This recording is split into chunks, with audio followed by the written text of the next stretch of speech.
We have to recite Metta Sutta first. Open your book, page 104.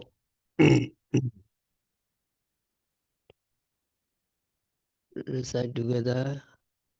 Na Parabharanigo Beta Nadi Minyeta Gata Jina Ganji Pyarasana Madiga Sinya Ninya Minya Sadoga Mejeya Matayata Niyam Buddha Mayusa Eka Buddha Manurake Evam Bisava Buddhesu Manasambhavaye Aparimanam Midija Sava Logasami Manasambhavaye Aparimanam Odando Jadiriyinja Asambhada Viramasabhadam.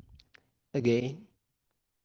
Na Parabharandigo Beta Nadi Minye Tagada Jina Ganji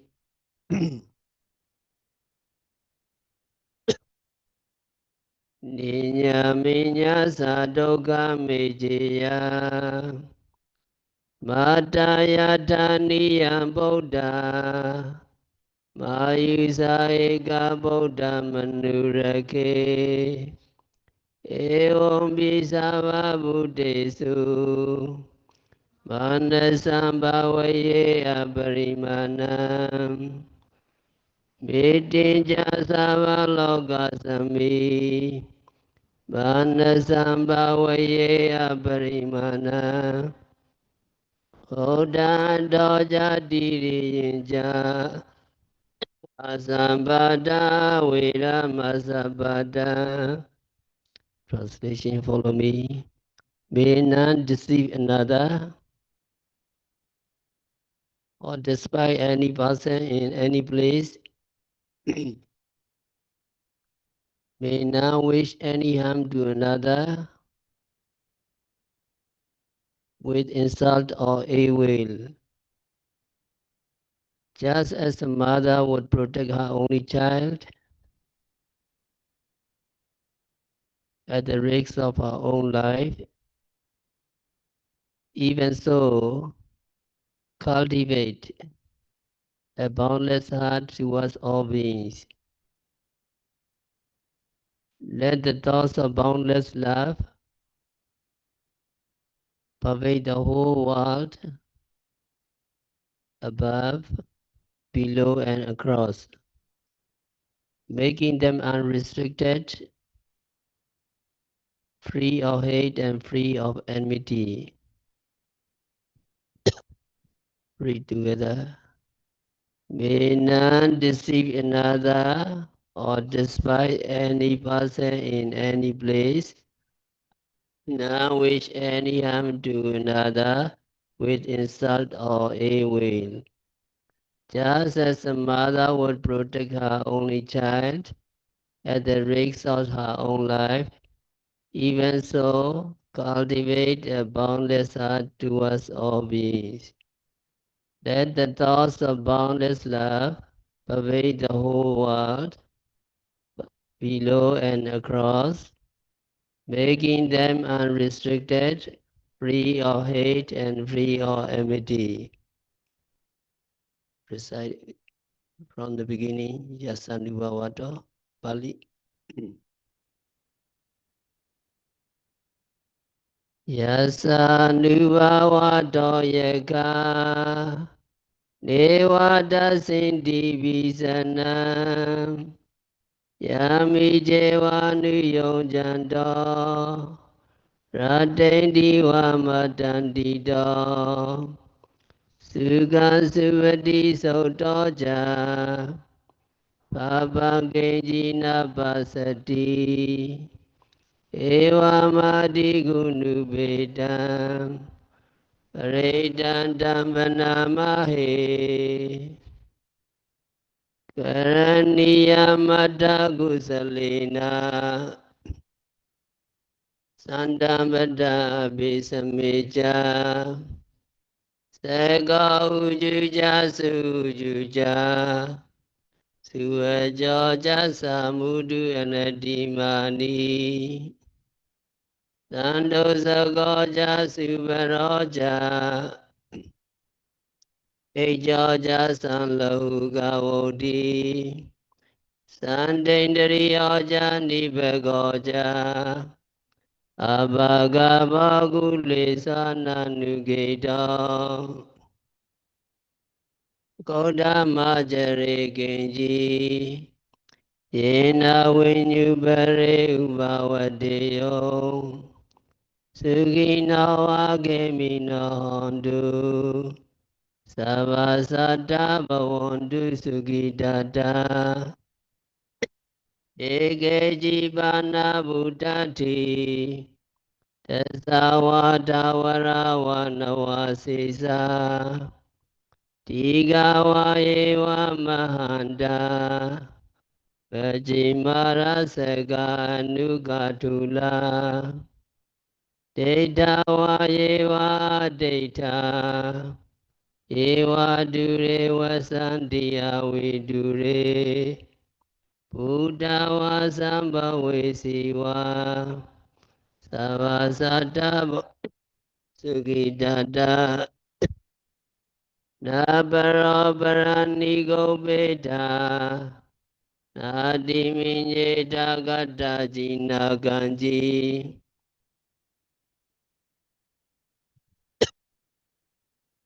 Ninya Minya Sadoga Mejeya Madaya Daniya Bodha Mayusa Ega Bodha Manurake Eom Bisama Buddhesu Vanasambhavaye Aparimana Hitinja Samalogasami Vanasambhavaye Aparimana Oda Doja Diriyinja Asambhada Viramasabhadam.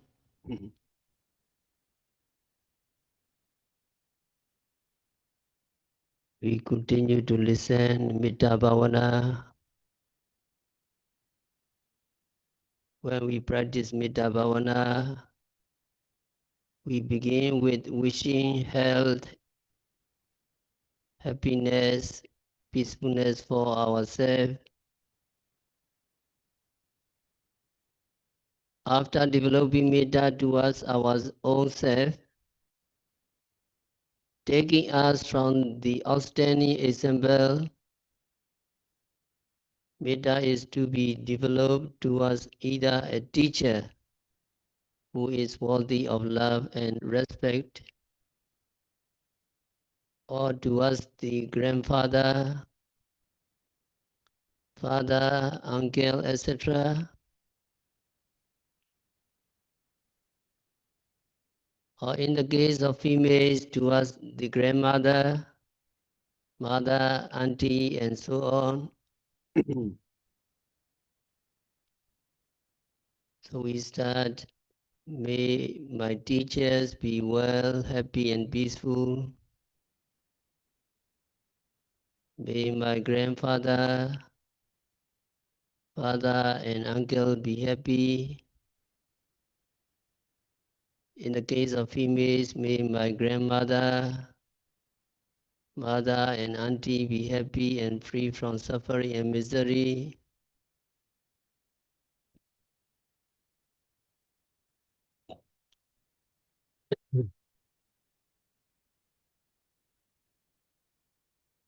In this way, Metta should be developed about once in every 3 seconds. Metta can also be developed towards another person, any person deserving of affection and respect,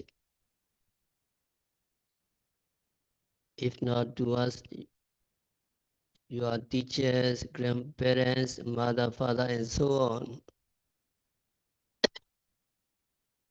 Your mind should be bent upon the recipient of Metta, whosoever he or she may be. Then transmit this feeling of Metta as may she be happy for 100 times, 1,000 times, 10,000 times, 100,000 times, continuously.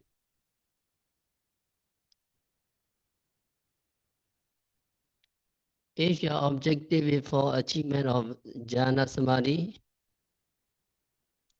metta should be developed all throughout day and night without a break, excluding the time for sleep as an interval for rest.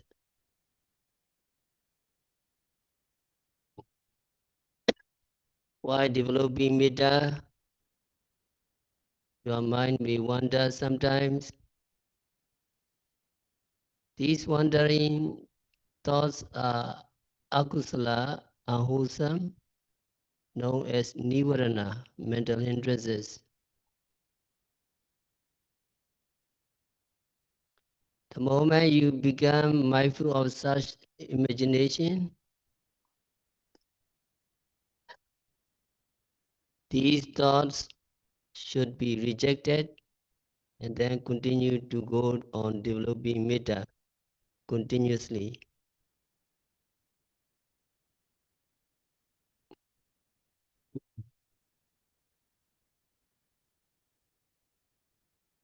When the power of concentration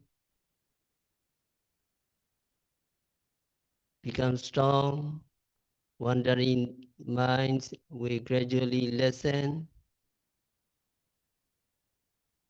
If your concentration is fully strengthened, the mind will cease to wander and remain fixed on the person to whom your metta is transmitted.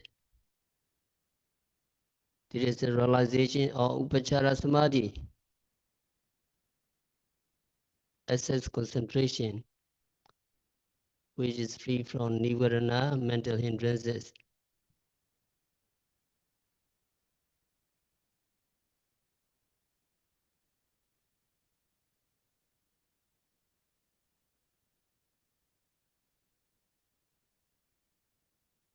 When access concentration becomes strong and keen,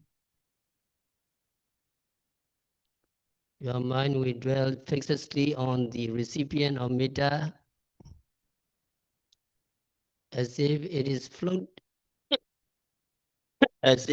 floating along the stream in a dream.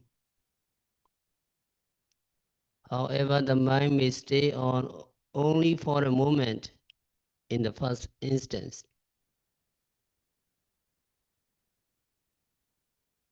When you carry on,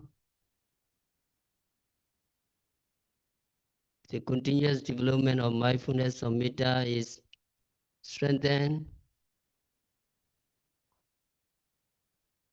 It may stay on the object for a duration of 1 minute, 2 minutes, even 1 hour, and so.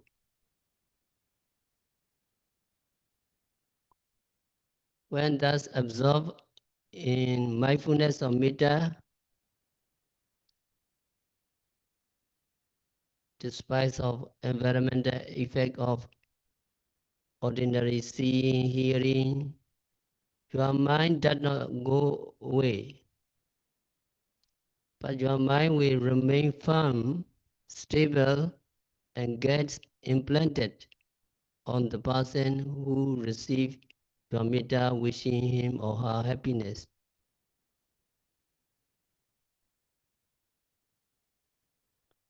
At that time, rapture, feeling, pity will also become conspicuous.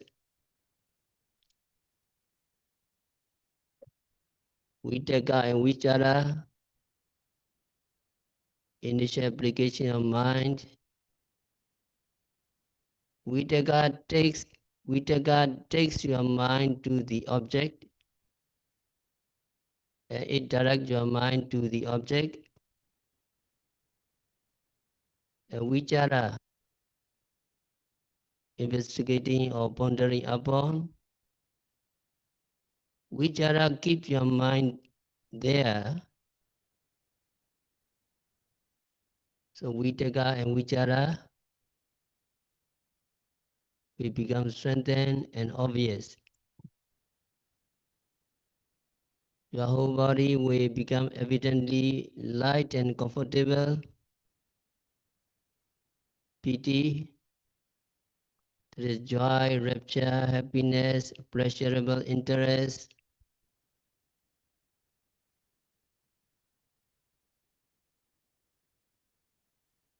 The stabilized mind becomes tranquil without going astray. This tranquility of mind, with particularly obvious manifestation of vitaka, vichara, piti, sukha, is of the attributes of the first jhana.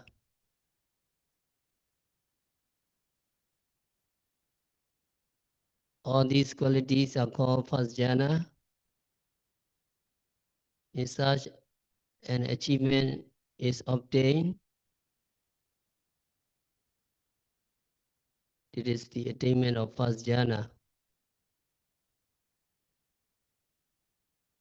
This is the reason why Visuddhimagga said that such a person can attain appana jhana even while developing metta.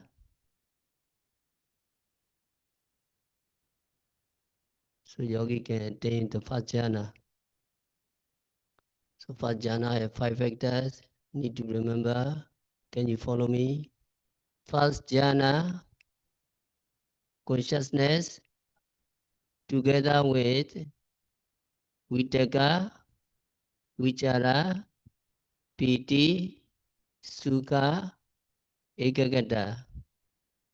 First jhana consciousness, together with initial application, sustained application, rapture, happiness, and one-pointedness. And also we have to say second jhana. If you continue on, second jhana can be obtained. In second jhana, there are 3 factors: piti, sukha, and ekagata. And if you continue, you can obtain the third jhana. In third jhana, there are 2 factors called sukha and ekagata. Can you follow me? The second jhana, consciousness, together with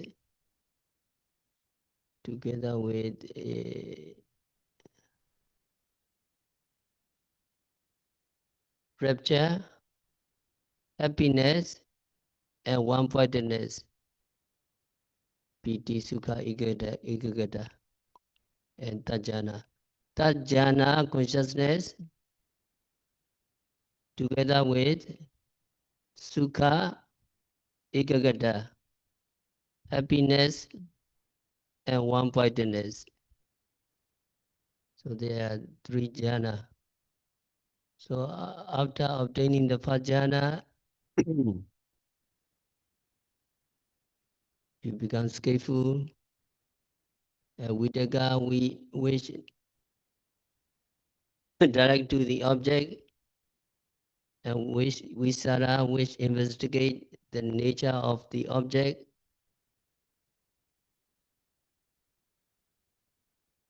Is not as strong and vigorous as should be.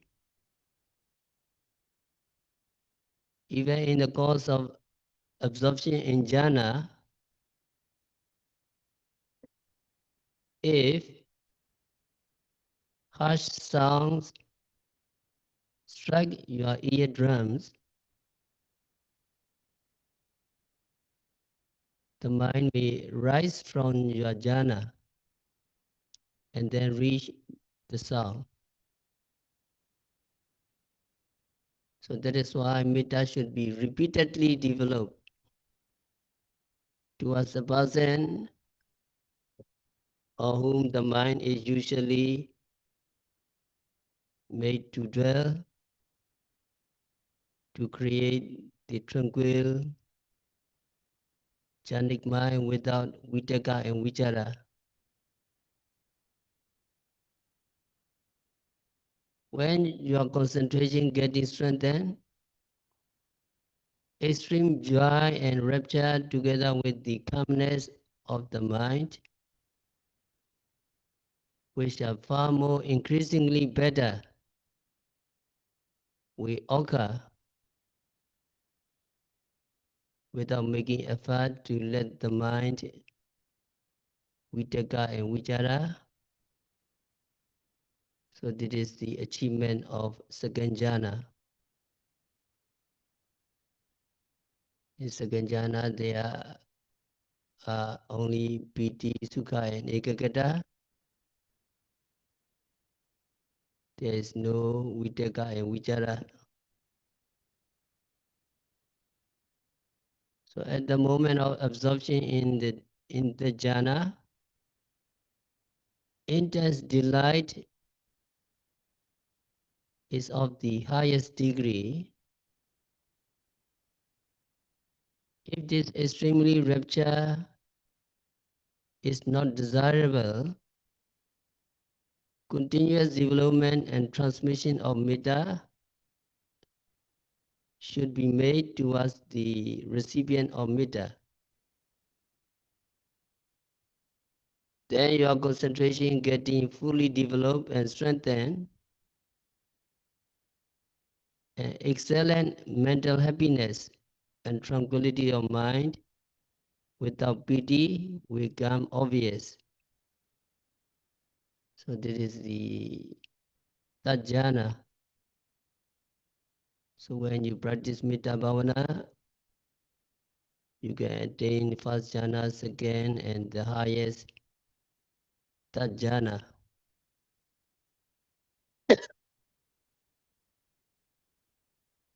Either after achieving the jhana or before achievement of the jhana, if you desire to develop metta equally towards all beings, it may be developed and radiated on your most affectionate person, as may he be happy, etc. It would be much better to develop and transmit metta after the attainment of jhana, rather than before the attainment of before the attainment. Purifying form of metta can occur easily, and after metta jhana has been achieved, in respect of your most affectionate person, development of metta may be made directing towards neutral person. After such an achievement of jhana for the sake of neutral person, you can develop metta to a person who is your enemy, if there is any. But if you have no enemy, you should not bother about the enemy in developing metta.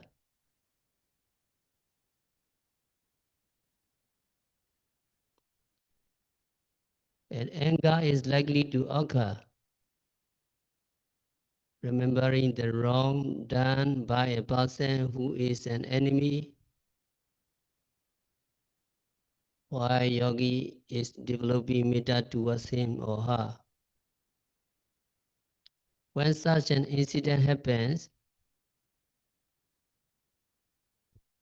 metta jhana, which has been previously achieved, in respect of any other person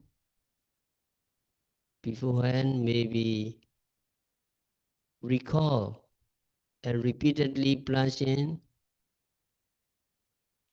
and by developing metta towards this particular enemy, after rousing up from the mental state of absorption in jhana, you should extinguish the fiery anger.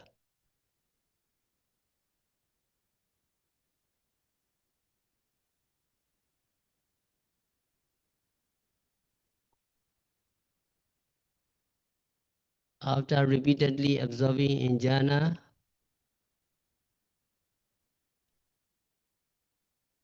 that has been realized in radiating metta to person, then by developing metta towards an enemy, after arising from the jhana, if the anger cannot as yet be totally eradicated, advice is given to extinguish the burning anger by reflecting your mind the exhortation that has been made by the Buddha, citing a saw as an example.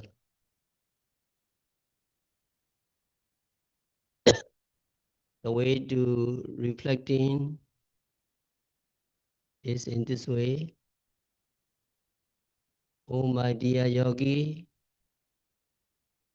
Buddha has given admonish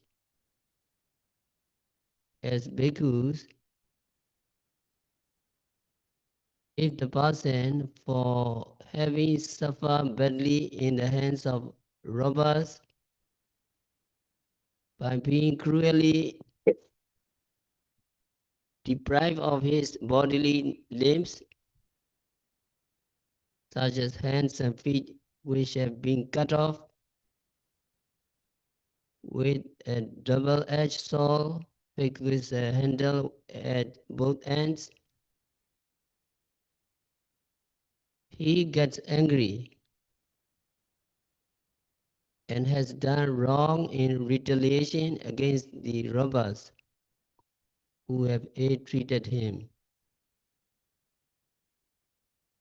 And Buddha said, I say, that person is resisting my due admonition.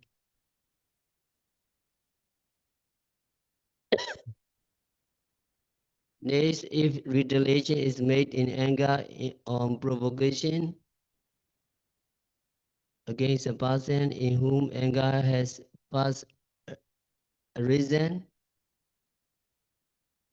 the raging anger which subsequently takes place in another as a reaction is worse than the anger that has first occurred. It is because the person who later becomes angry has knowingly followed the wrong footstep of the first man who gets angry. So Buddha admonished that a person who can tolerate an angry man, refraining himself from getting angry, is a victor in battle, which is hard to be won.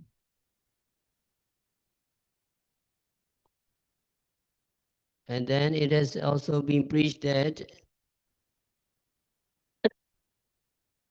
if a monk who can remain calm or in mental peace without being angry, fully aware of the fact that the other who provoked is an angry mood,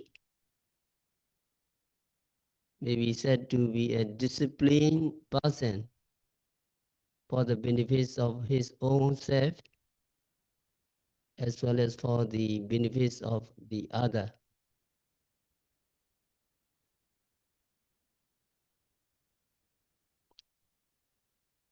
And to summarize, out of the 7 kinds of behavior which your enemy would be pleased to see, your enemy would be pleased to see is a change in your facial expression, whose look suddenly becomes ugly. Your ugly face, your enemy would be pleased to see. The second is a person who is inflamed with anger will not have a sound sleep, and the person who have anger will not have a peaceful sleep. It is also one of the luckings of your enemy. Another one is a person heated with anger is likely to lose his or her business deal, which might be adversely affected. There is one which your enemy will find it amusing.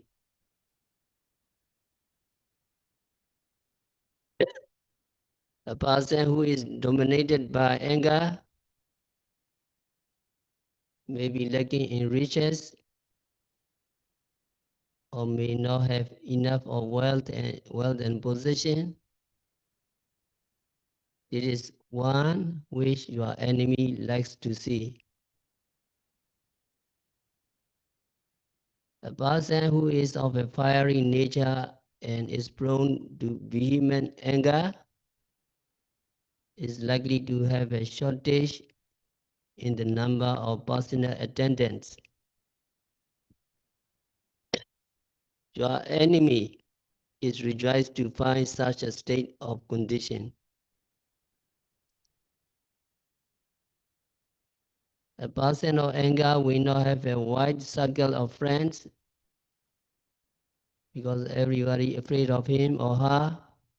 They run away when they see him.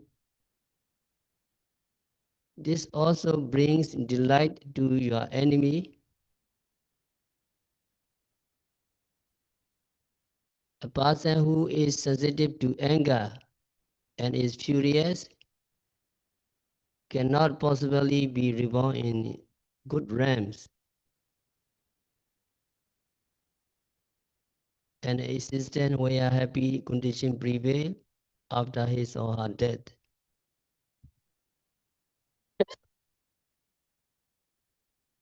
This gist of this admonition is the advice given to nurture the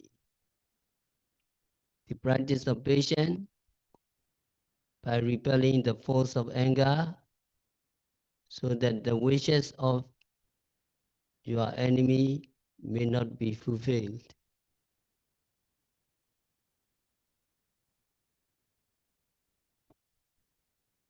Next, preaching has been made that just as the firewood which is used in disposing the corpse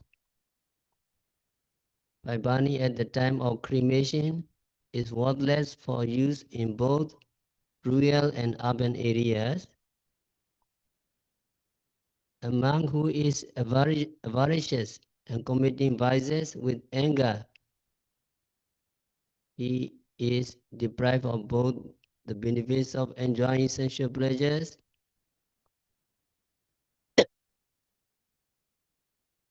and he is deprived of the accomplishment of morality, will not be worthy of respect and will serve no useful purpose in the role of a bhikkhu, both in towns and villages.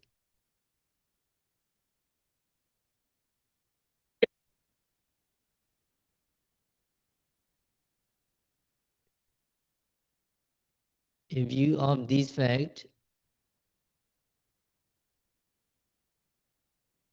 if you yogi is in anger, you will be regarded as a person who is disobedient to the noble instruction given by the Buddha.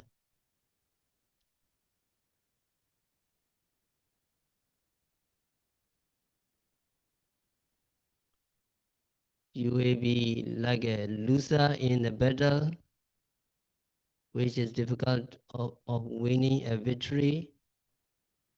Will also be more vicious than the person who initially becomes angry.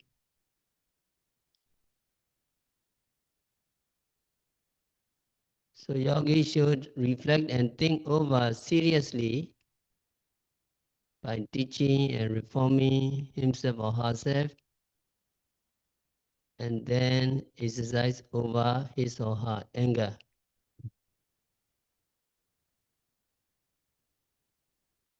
If by reflecting as such, anger cannot as yet be extinguished, do not think and ponder upon the bad behavior of your enemy, but instead let your anger subside by reflecting on the good points in his or her physical, mental, and verbal behavior.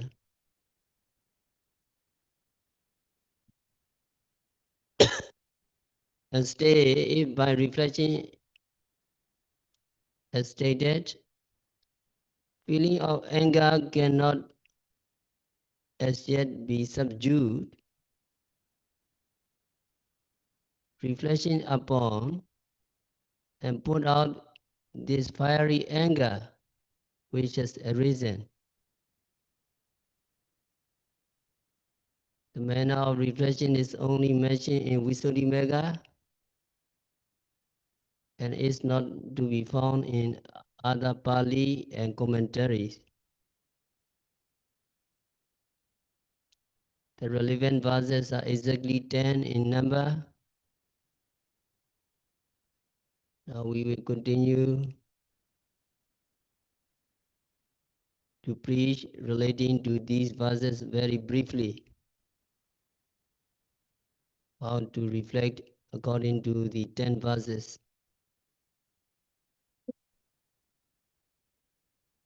In the case of an enemy wishing to cause misery and suffering, injury can only be inflicted by him on your physical body. No harm can be done against your mind. In spite of this, why do you want to do things to be liking of your enemy and cause mental distress, which your enemy himself is incapable of doing? Why can you discard or reject the anger, which is likely to bring disastrous effect and no beneficial results, despite the fact that you have put on the yellow robe and have become a monk after abandoning all your friends capable of giving you a lot of advantages?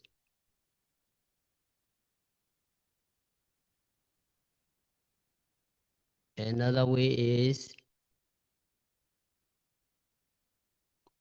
why do you encourage the spiteful anger which is capable of wiping moral fear and moral shame, patience, loving kindness, and compassion, which are the basic fundamentals of morality, which you have personally observed? Where can such a fool as you are be found? It means to say that you are the most silly person Since you have entertained the anger which can destroy and root out your own morality,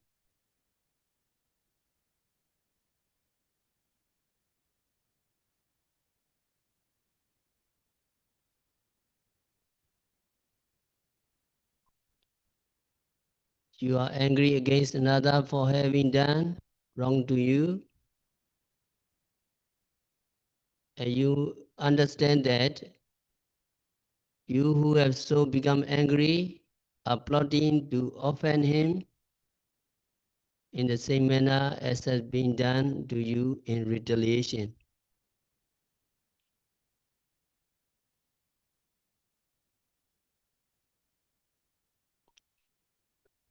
It is most likely that any disagreeable act done to you by another to make you angry, such being the case, you understand that by yielding to your anger, it would amount to fulfilling the desire of another person. Another admonition is, it is not quite sure that you who are angry will definitely make your enemy miserable.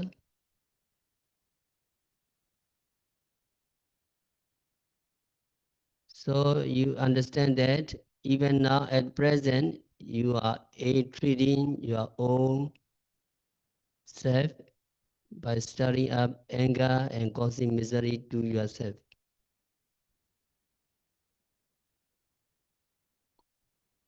Another admonition is, as the enemies are foolishly following the path of vice, which is unprofitable, as provoked by anger, will there be any justification for you to commit wrongful acts as impulsed by anger, following the footsteps of your enemies? Another admonition is, if any disagreeable deed is done to you by your enemy based upon anger, you should dispel or overcome this anger. As a matter of fact, why do you unnecessarily cause misery to yourself with an angry feeling towards an individual human being who is not deserving of hatred?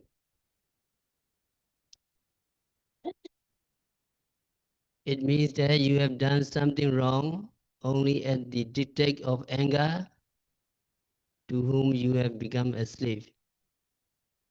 So this anger itself needs to be rejected.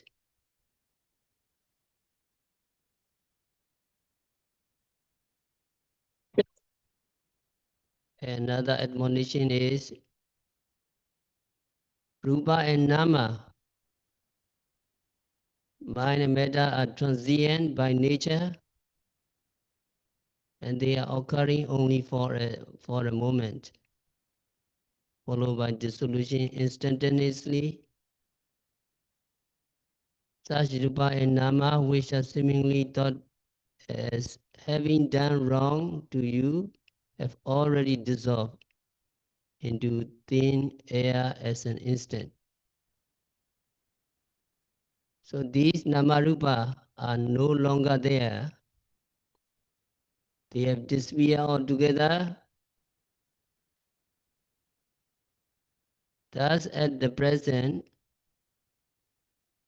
could you pinpoint that mind and matter in the person of your enemy with which you are angry?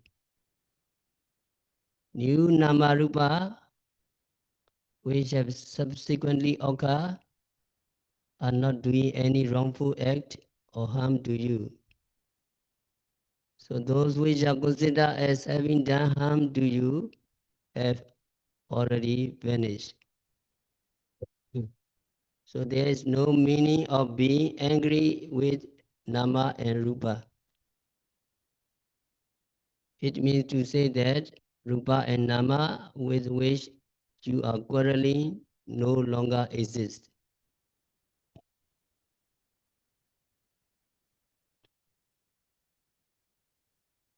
So yogi should be realist. You should not be pessimist nor optimist. Every time new nama rupa are arising, you should see the reality. All nama rupa are impermanent, suffering and non-self. Every moment new nama rupa arise, after arisen, they disappear. So this reflection to be remembered. Can you follow me? Nama rupa, mind and metta are transient by nature.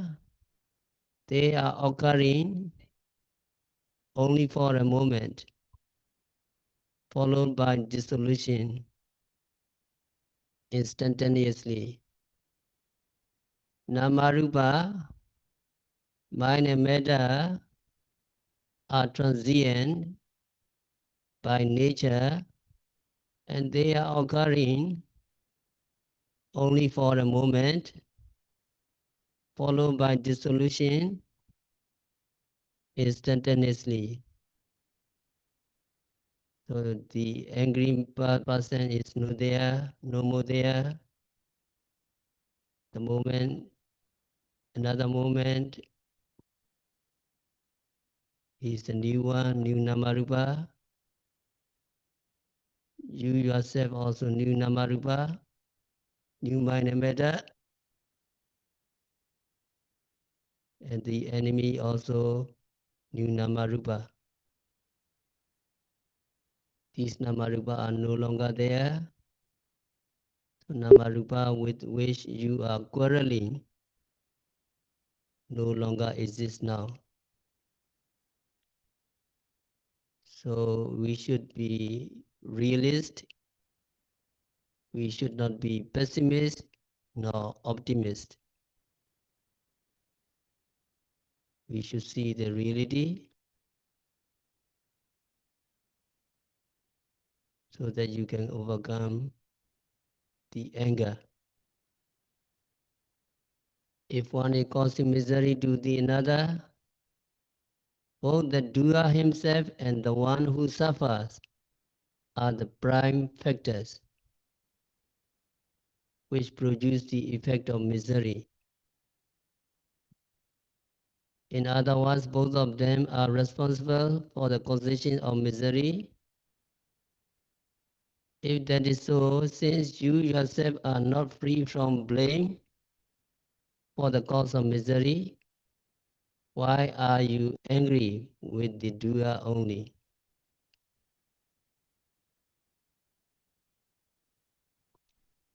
So these are the statements of 10 verses mentioned in the Visuddhimagga. The manner of reflection laid down is extremely profound. Reflection may therefore be made as stated to extinguish the flame of anger.